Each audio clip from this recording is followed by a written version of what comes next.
I want to welcome you to campus. Of course, the students are here, but some of our guests. This is a really special day for us because every year we honor 4 public health heroes in our school. A big dinner festivity tonight in the city, and that will include our International Medical Service Corps, be introduced shortly. Don Francis will be introduced. Also, Dr. Barbara Staggers is our local hero this year, and Dr. David Kessler, our national hero for, of course, the work he did back at the FDA. But I think we started this last year, an idea of trying to get some of the heroes, since they're in the area, to campus to exchange with our students and others who might be interested.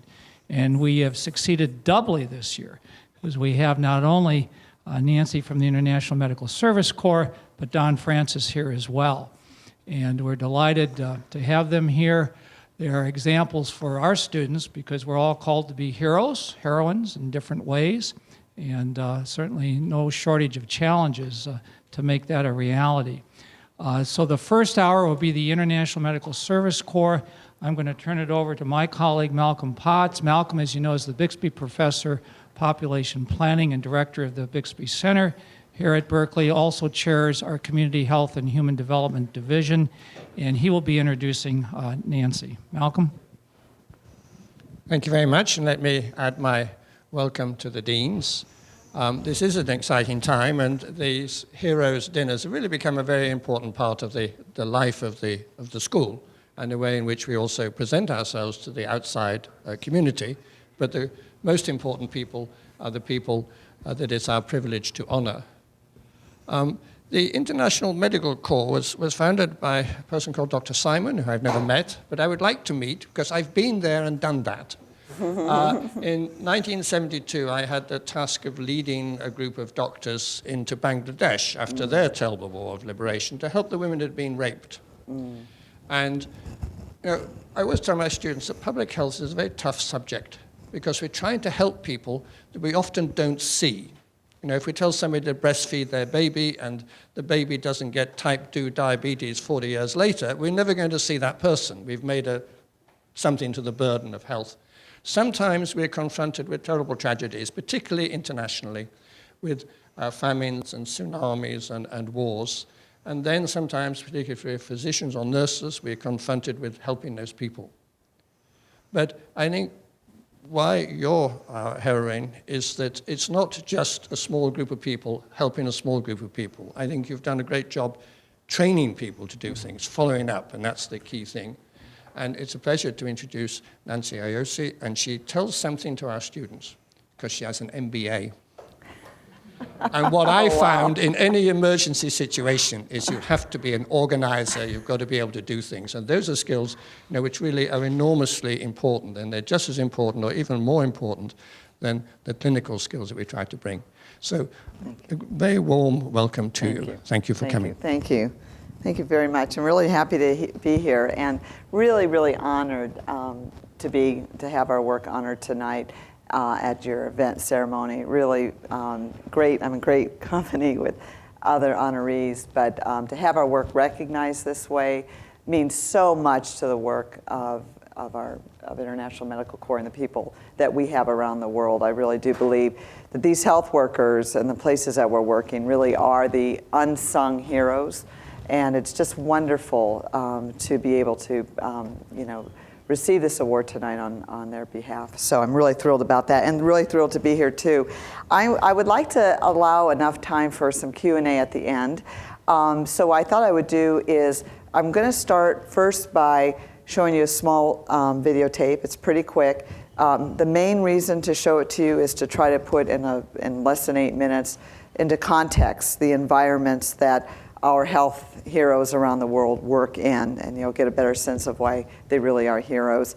And it will bring a lot of things like Darfur right into our room today, which is very hard to do verbally. So I'll start with this short tape. It's just some news clips that we have that kind of capture the picture in various areas that we work, and then talk to you a little bit, and then we'll go to some Q&A. So I'll go ahead and ask you to start that now, if you don't mind. Thanks.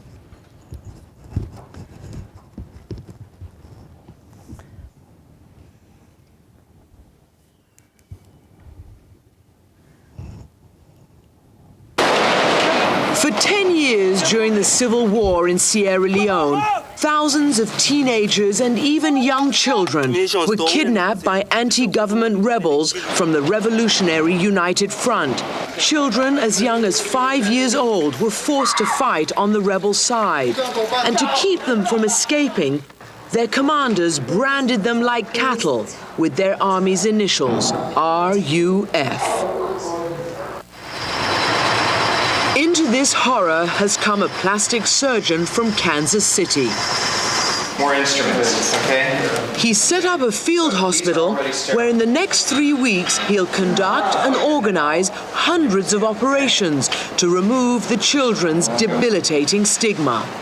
It's a program that Dr. Jeff Collier is starting up for International Medical Corps, a group of doctors who work in the world's poorest and most dangerous places. And assisting him is Dr. Benson Parker, a doctor from Sierra Leone who Collier is training to perform this complicated plastic surgery. Now you got the right tension, okay? Both the doctor's mother and brother were killed during a rebel offensive, an offensive that was called Kill Every Living Thing. He lost his mother and your younger brother, is that right? Both in And now the 1999. people who killed his family could very well end up on his operating table. We just have to welcome them, just to forgive. Even though to forget is very difficult. Also streaming out of the war zone are Western relief workers who help keep the refugees alive. Our correspondent, Dr. Bob Arnott, has just returned from assignment in Burundi. Bob? Dan, with the borders shut tight, just getting to Burundi in Central Africa is a real adventure. What we found there were remarkable and heroic American doctors and nurses working in Burundi, a country at war with itself. Dr. Bill Holmes is one of those Americans, a surgeon from New Hampshire. He's operating on the front lines with little help and without running water. You reinvent the wheel every day. Really? Yeah, because some of the things that the textbooks would tell you to do, you can't do. You know, what do you do with someone who needs a big operation, but there's no blood, there's no electricity? Bill and a few other Americans, like Debbie Berquist, work for the International Medical Corps, a kind of global 911. I get much more satisfaction out of this work here, and I guess I feel I can do more, I'm helping out more by working in these countries. Today, the relief work takes us far outside Banda Aceh. We're flying to remote Swabuka. The International Medical Corps is the only relief agency here. Is she vomiting also? The villages see the benefits of IMC every day. Staff hand out basic hygiene kits to villagers. So it's good? To prevent disease, they provide mosquito nets, and they bring them water purification tablets.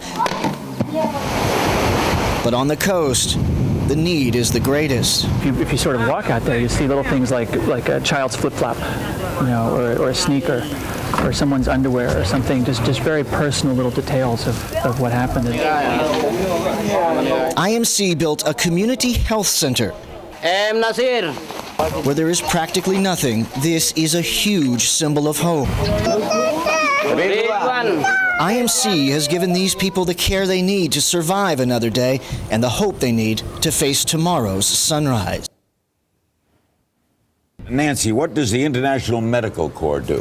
The last 20 years has been focused in developing countries, many of them crises and conflict zones. You work outside the United States. Most of our work has been outside. So what are you doing here? We decided as an international relief and development organization that we wanted to do something to help our fellow Americans. For the last 7 years, Dr. Mickey Richer, a pediatrician from Colorado, has been in Africa fighting a lonely battle against sleeping sickness, which in some parts of that continent is killing as many people as AIDS.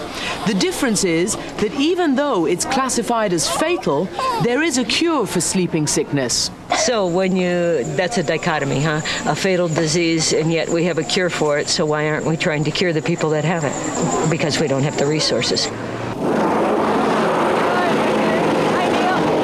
Dr. Mickey Richer is the medical director for the International Medical Corps here in Sudan. In a country that has been racked by civil war for nearly 20 years, the medical challenge is overwhelming. But all Dr. Richer can do is offer a better chance to her patients, because in Sudan, as in other parts of Africa, the instability of civil war has made disease run rampant. Bye-bye, guys. Dr. Richer is struggling to keep a fragile health system alive. It is hard and lonely work. Why do you do this? Because I love it here. The challenge, the medical challenge of trying to figure out what people have is really very, very exciting, very hard to do. I could just go and take care of people that need to be taken care of. Little malnourished little baby. Is that the way medicine should be? That's the way medicine should be. Dr. Shamail is on a mission, and the 1-hour commute through minefields won't stop her from reaching her destination, a U.S.-funded clinic which caters specifically to Afghan women and children. I'm very, very happy to work for my people, for women and children. Dr. Shamail returned here from exile in Pakistan to run this clinic. These people are really needy. Under the Taliban, women weren't allowed to work, men weren't allowed to treat women, and there was no clinic, period, in this city of 50,000. International Medical Corps, a Los Angeles-based relief agency, donated $4,000 to get this clinic up and running. Patients can come get free exams, vaccines, prenatal care, and medicine. Darfur, the site of one of the largest humanitarian crises in recent memory. Since July 2004, IMC has been a lifeline to the children of Darfur and has saved thousands of lives. Assalamu alaikum. Jill John Call is an American physician who has dedicated her life and her career to making a difference in the lives of the dispossessed. In terms of the women and children that come in, we give them comprehensive primary health care services. So we are giving them services like outpatient consultations. If they're sick, they come and see the doctor. We give them medicine for free. Ali Dalbait is a Sudanese doctor working for IMC. In many ways, he is doing more than saving lives. He is also investing in the future of his country. Thanks to the efforts of physicians like Dr. Ali, children, such as 11-year-old Yasser, stand a fighting chance. Yasser says he was shot when he left his home to forage for supplies. Yasser's father brought him to the IMC Riyadh clinic, where doctors administer antibiotics and change his dressings, ensuring that he will not lose his limb or be permanently crippled. When they come into an IMC clinic or hospital, they know that there is some hope for their children to actually live. Capacity building is actually one of our core programs because we do emergency response as well as some developmental work. So I think when we enter a conflict zone with that kind of thinking, people are aware that we're not just there to just give them emergency response and then leave, but we're actually doing developmental work because we have hope that their future is a little bit brighter than maybe at the present time. Thank you. Thanks.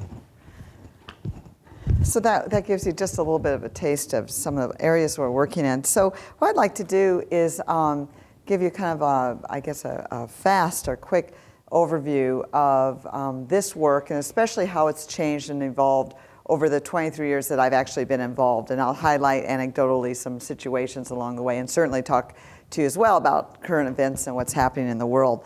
But I would just say, I've been involved in this work for about 23 years. And in fact, as was mentioned before, we were founded by a doctor. The reason why we're headquartered in California, we're so lucky because most groups are actually headquartered on the East Coast, is because we were founded by a doctor who was actually living in California at the time, Dr. Bob Simon. He was just a young doctor working at that time working at UCLA. And he had read about the plight of the people who are living under Soviet occupation. So you say Soviet Union now, it doesn't exist anymore, but back then, obviously, it was at the forefront of a lot of what was happening in Afghanistan. So the Soviet Union invaded Afghanistan in 1979, and at that time, there were a few organizations working inside the country to help people access medical care. But because one of the strategies of the Soviet Union at that time was really to force health professionals out of the country. They either killed them, they imprisoned them, or literally they just made conditions so difficult that they were forced to leave the country. So it was considered the land of where there were very few doctors and nurses. And in fact, this was a strategy that was really effective in harming these civilian populations. So, you're all health professionals, if people don't have access to health care, and especially in a war zone, which this had become, they're going to die off very quickly. And that's exactly what was happening. Most of the people in Afghanistan were dying off or forced to go to refugee camps on the border in Peshawar, which many of you now have heard about, but wasn't as familiar many years ago, which is why there was a refugee population of up to 4 million people in Peshawar alone, and which was why so many people were dying. So by denying health care to people throughout Afghanistan, there was a tremendous gap and a tremendous problem, which is that people who wanted to, save the lives of their children, if their child was harmed and they wanted to seek medical care, they had to go on foot, probably all the way to Peshawar, which is hundreds and hundreds of miles away, and hope to get their child medical care. So this troubled Bob Simon quite a bit. He was a doctor, very compassionate, cared about people, and couldn't understand why people should not have access to health care, and realized upon making a few trips to Afghanistan that there was very little that one man, one doctor alone could do to really help the country. And so what he did was he founded International Medical Corps. He didn't expect to do this earlier, but created it in large part to fill a gap that existed at that time in the 80s, which was to work in really difficult and underserved areas, many of them war zones, as Afghanistan was at the time, and not just to provide direct medical care or health care, but as was mentioned earlier, to actually provide training and to set up a health worker network of people throughout Afghanistan. So what we did was we started training lay people. One of the very first training courses was an advanced medic course. You could take a lay person with the right motivation, which is to help their family in Afghanistan, their village, and we tested them for various other things. And we would select, say, 70 people out of hundreds that applied to be in this medic course. And after about 8 months, they could treat 80 to 85% of all the injuries and the illnesses that they saw in their villages when they were supplied with medicine. So we set up this healthcare network throughout Afghanistan, and it worked. There was a lot of skepticism.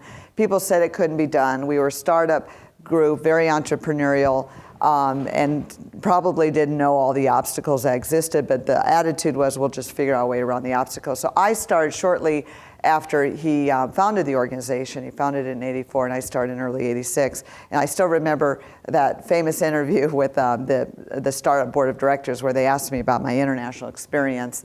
And I told them I'd been to Windsor, Canada, and Tijuana, Mexico on a day trip. So I had absolutely no international experience. Born and raised in Iowa. I have some friends and supporters from Iowa here, actually, now moved to California, but really didn't have the opportunity. But I was very, very interested in the mission, which is helping people help themselves, and really interested in what was happening in the rest of the world.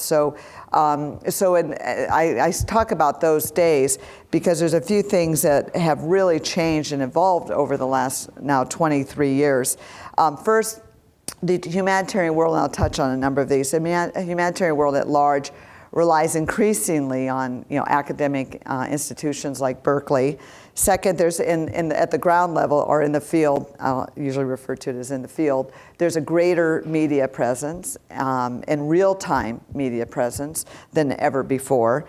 Certainly the rise of the private sector has played a big role in the way of corporations, or certainly different foundations that have gotten much more involved, certainly the Gates Foundation, Starbucks Foundation, et cetera. And of course here we are in the Bay Area, but the rise in the role of technology has certainly played a major role in the way that we operate today versus many years ago. So over the last 23 years, as I mentioned, I've pretty much had a front row seat to a lot of these conflicts, et cetera. And what we did after working in Afghanistan, we decided that our work was needed in other places of the world. So first, the International Medical Corps had a large presence there in the 80s. Then upon making a trip to Africa in the late 80s, we decided to launch a program in Angola in 1990. And therefore, that then led us to be one of the first American responders to the famine and the violence in Somalia in 1991. I was there during the genocide, of course, in Rwanda in '94. So what we did over the years is we unfortunately, we became experts at working in a lot of just really, really tough places with the fundamental core, and I mean belief that we literally are obsessed with, which is helping people help themselves. That you cannot reach scale, and you cannot really help a lot of people unless you, as quickly as you can, train people in the local community who know their culture, know their language, care about their own people, and who are very smart on their own, given just the opportunity for knowledge, so that they can carry out the health services themselves. We're fundamentally a training organization, but we work a lot in conflict areas, so we're often seen as an emergency group, although we would consider ourselves more of a training organization. We've learned a lot of lessons over the years. I mean, as health professionals, you know those golden hours, deploying quickly, getting on site very quickly with the right skills and the right medicines is very, very important. That's not always easy to do. If you look at like rapid onset emergencies or natural disasters, you don't always know what you need those first few hours because you don't always have information that you need from the ground. So a lot of times in conflict areas, we will send what we call assessment trips to places like Darfur, et cetera. And we will send a team of health professionals and logisticians and security experts who will quickly size up an area and determine what are the priorities, how can we have the biggest impact, and what do we need to do to get people and supplies and training programs set up in those areas. Certainly in a place like Indonesia or Pakistan, where you have a natural disaster, the people who arrived on the scene to deal with the crises in Banda Aceh and after the earthquake in Pakistan were people that we had trained and worked with over the years. They were Indonesian faces. They were the faces of the Pakistan people because we had had a presence there for many years, and they're the ones who actually launched the emergency response. But those golden hours are critical, and we've learned over time. We have a sense of what is needed, because if you bring in the wrong skills or the wrong supplies, it might look good on the cameras, but it doesn't do anything for the local people. And we think one of the worst things you can do is show up in T-shirts and flags and not have the right supplies for people who are dying. So this training, or this whole concept, is really what leads us to what we call our sustainable programs. So if a person were to go to Afghanistan, where we've been operating for many, many years, the face of International Medical Corps is the face of the local Afghan doctor or nurse. You saw Dr. Shamel in the tape. So we are very much believe that the representatives of our programs should be from that population. So we have people who are not just doctors and nurses and logisticians, but often they are the people who are running the programs and managing the programs. The training, as you know, is often a function of time. So the longer we've been in a country, the more infrastructure we've built up among the community when it comes to human resources capacity.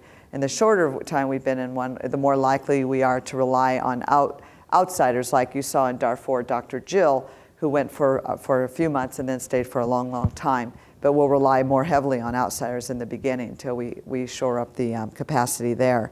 So it's worked. This strategy has worked. I mean, we've grown quite a bit over the years, meaning that we've been able to reach more people. We're operational in about 25 regions around the world. We have about 4,000 people worldwide, most of them health workers, but as important, logisticians, people who pave the way so that we can deliver supplies, et cetera. That infrastructure is just as important as any health work that we do, because we can't get anything done without those logistical systems being set up. So I want to talk to you a little bit about some of the changes over the years and kind of give you some firsthand anecdotes about some things that I've observed and have strong feelings about. First, let's talk about the broader humanitarian landscape overall. So in the last, I guess I'd say 80s, early 90s, you could be in the wrong place at the wrong time. Your car could hit a landmine, or just obviously wrong place at the wrong time, and a relief worker could get killed, pretty easily. What changed, and I think it changed in the early 90s, and it was really more of a result of what I felt was happening in Bosnia, which we also responded to under Milosevic.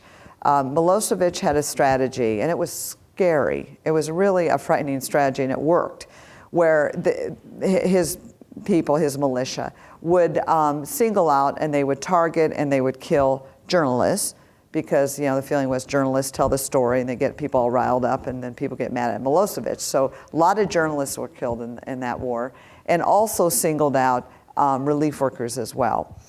So I saw actually much more prior than just the last few years where there's probably been more awareness about it. But actually in the early 90s, I felt like there was a fundamental shift where it used to be if you have the goodwill of the local population that you had a certain amount of protection. Well, the local population are often at the end of these kinds of attacks themselves, and actually, you know, they're often, you know, really trying to stay out of harm's way and not able to help people there who are helping them. And so what's happened is, you know, the risks of our doing this work have gone on, I don't even know, 100-fold, 200-fold. You know, I think about the constant things that we worry about. And I have to say that security is probably foremost. Harder, you know, we worry a lot about raising money. You know, as everyone knows, that's not easy to do for nonprofits, especially ones who are trying to tell the story about what's happening in Darfur many miles away. But security is something that we just deal with all the time. So there's been a rise in, you know, kidnappings. We have had a lot of, you know, there was in the Congo that we had done a partnership with UNICEF where called the Days of Tranquility, where everyone laid down their guns so we could get in there with our local counterpart, health workers, and immunize children. One of our vehicles was ambushed on the way back. We don't, to this day, don't even know who they were. Killed some of the local counterparts that we were working with. Just put a rifle into a car full of relief workers, most of them from that local area, and just shot it up. And so a lot of people were injured, a lot of people were killed. Recently in Darfur, actually last year, we had a vehicle ambushed, took 23 rounds. One of our midwives was injured, no one else was hurt. Last summer in Somalia, one of our local nurses that we'd worked with forever and ever, and was one of the most important health workers in the village where he worked, was gunned down and executed along with his driver who tried to save him. So this is, you know, I think of, you know, traveling. There was something in Bosnia called Sniper Alley. It was a frightening road to travel because, you know, snipers used to sit up on mountaintops and just take shots at people, often the heads of children, relief workers, et cetera. You know, and as I mentioned, is that was like a fundamental change. Suddenly we were the targets. Well, now, you know, being the target and our people being the target is actually considered routine, not exceptional, which is really, really unfortunate. And another part of what's so unfortunate about that is, as I mentioned, you know, we're a training organization. So when we're working with local counterparts, we're helping to build the leaders of those communities, you know, for years to come. I mean, we're going to be there, but we're going to leave. You know, the doctor, you know, actually a lot of our doctors have stayed, but a lot of the doctors, you know, they go over and the nurses will go over for long periods of time. They eventually go home, wherever home is. It's the training that we leave behind. And when our counterparts are targeted this way, you lose, you know, obviously that village loses that important, you know, midwife or that important doctor or nurse. We lose years and years of training, and of course a good person loses their life. But they become targets in large part because they are often trying to do good things for the community. I'm really oversimplifying this, but if I had to look at whether it's terrorism, insurgents, militia, clans in Somalia, you know, rebels, the RUF in Sierra Leone, I mean, I just call them the bad guys. There is one thing that they all do have in common, are warlords because of the war economy. What they have in common is they want to put down the people who are trying to do good in their society and help their local population, and which is often why they've become targets, and many times that's why they're the targets of violence overall. So that's so I've spent quite a bit of time on security. As you can tell, it dominates a lot of what we do, but it's an important aspect of the challenges really that we face. It makes you know, recruiting people to work in tough areas not easy to do. I always, you know, when you consider how hard it is to get a good manager. I'm sure anyone who's ever worked anywhere and worked for someone could think of 1,000 ways you could tell them how to be a better boss. Well, we're looking for people to run programs, run systems, run a lot of things in places like Darfur. So we're recruiting from a small pool of people to try to impart knowledge for people locally, hoping that they will often stay safe. So that's a challenge that we have. I also want to mention that government restrictions over the years have made it more difficult. We were once considered neutral non-combatants, but our work is increasingly politicized by people, not by us, but by people with obvious political agendas. That has made it more difficult as well. There is absolutely a proliferation of actors in the arena, and there are definitely fewer restraints. And certainly, we see this. You have the military, you have the rise of the military, you have the UN, you have non-governmental organizations, you have the media, you have the private sector. You have all these people in so many of these arenas, all with different agendas, and sometimes they end up clashing about the right way to really help in a situation, and there's a lot of debate about that. But I would consider that to be part of the shrinking humanitarian space. It's not only just getting more crowded in some ways, but it's getting more difficult to do, just to do good work because of the various agendas, however well-meaning, the various agendas of people who are also trying to help. I want to talk a little bit about the media. So when, and the Meffords will have to forgive me about this one because I always make fun of my own family on this particular thing, but when I went to Somalia in I guess it was the early 90s, I guess it would have been 91 or 92, I remember at the time my mother asking me where I was going, and no offense to my mom, but she didn't know where Somalia was. So I told her Somalia, knowing that she had no clue what was going on in Somalia, or really where it was.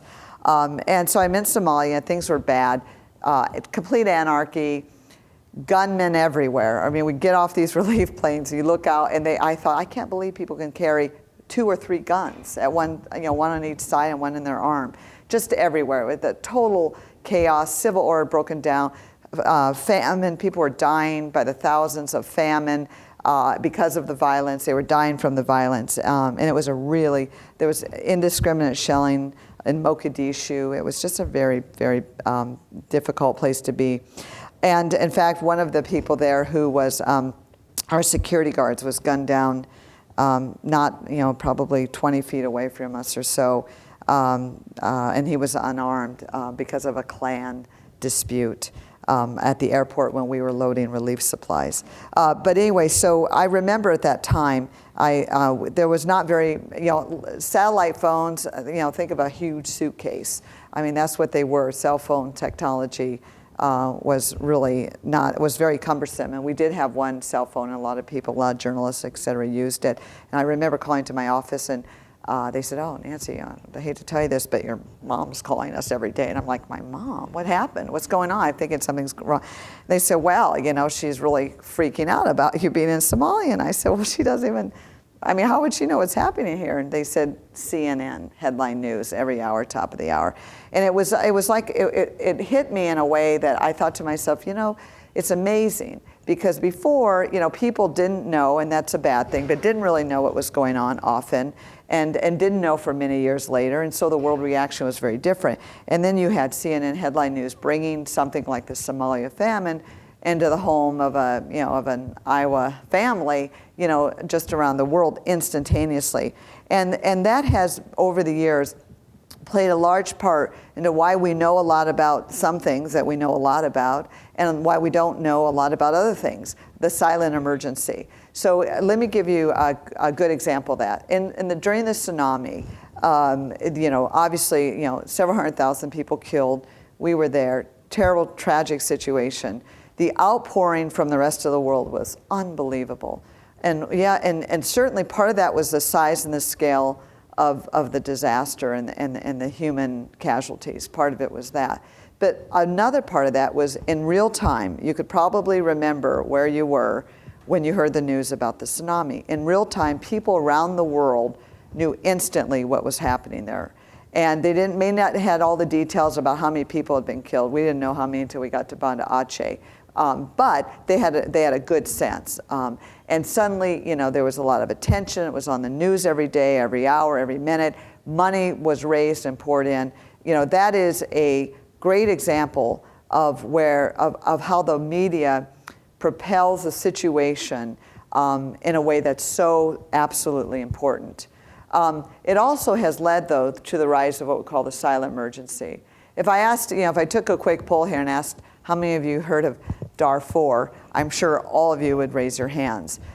If I asked that during the time of the tsunami, maybe Berkeley's an exception, but I would say most people in America would not have heard of Darfur, because during that time, Darfur was not in the news and very few people talked about it or knew about it. When we would talk about it, we'd have to explain it. Now I say Darfur and everyone understands. So while it's been very good for emergencies that get covered, it's been very difficult for what we call these silent emergencies. And I think part of that is it's not all the fault of the media. I think the problem is that we can only handle so much. There's only so much news we can absorb. We're getting instantaneous news all the time. I go onto onto news or Google News and I look at all the headlines quickly and I try to keep up. You're out of touch for 3 days. There's so much you don't know. I think part of it's just difficult to absorb all this. But the real-time aspect of the media has changed a lot in the way that we deal with humanitarian crises around the world because of the fact we're learning about them real-time versus a time lag of a few days or a few months. The other thing, of course, is this issue of technology.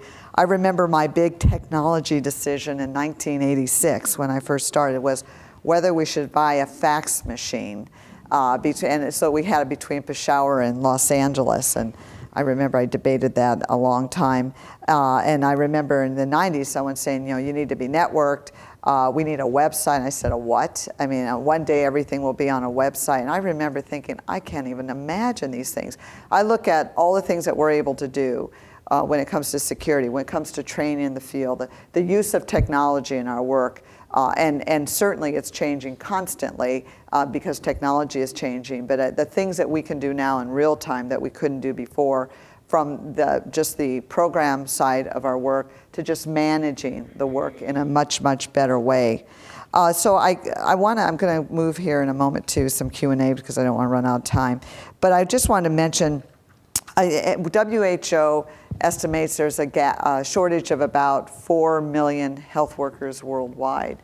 And when you consider that these health workers are going to be on the front lines of any flu crises or tuberculosis or malaria, et cetera, that's a huge, huge gap, and it's getting worse. So the work of International Medical Corps and other organizations that are training in the health sector is as important as it's ever been, all the more important. I know I'm singing to the choir in this group, but it's a message I really just can't say enough. Women's health often gets overlooked. And women suffer disproportionately in the developing world. It's an area where we also have a big focus. And in fact, a big part of how we look at the health indicators in a society is infant mortality and maternal mortality. And certainly, one of the other things that we've looked at as we've done our health work overall is we've looked at health in a much broader sense. Health also includes clean water and nutrition and all the basic things that are so important. Think of how many people you can impact just by bringing, figuring out a way to get clean water into a village, versus by preventing the problems that would come with not having clean water than you can by doing other things. So we focus a lot on how to figure out when we're in a particular area where we can have the biggest impact, and in large part, of course, it's on the public health side and on the prevention side. And I also wanted to mention one last thing before we go to Q&A. The issue of mental health. It's, there's a tremendous stigma, as we know, here in the U.S., and it still is, actually, and certainly parts of the U.S. more so than others. And certainly that exists in other parts of the world and in many of the places that we work. And when you think about it, we've started, because it's so important, we've started integrating some mental health kinds of initiatives more and more into our programs. One of the limitations, of course, is funding. And it's tough. It's tough to do. It's tough to get publicity around it. It's tough to get support for it. There's still a little bit of a stigma around it. But if you look at a lot of the war zones that we're working, or conflict areas that we work, who more than a child that's lost their parents in Indonesia, or a child in Lebanon who's been through a lot of violence or war, and who more better to reach and to try to help deal with their grief or their anger, certainly than children and many adults too. In Bosnia, when we were working in Bosnia, a lot of children saw their parents executed in front of them, and then you try to heal their physical wounds, but they're supposed to go on and live the rest of their lives. It's really not realistic. We can't do it all, but we absolutely do try to integrate mental health areas into the places where we work. So I want to thank the Berkeley School of Public Health and everybody and Stephen, and I'm not sure everyone's scared, but all right, there you are, sorry about that.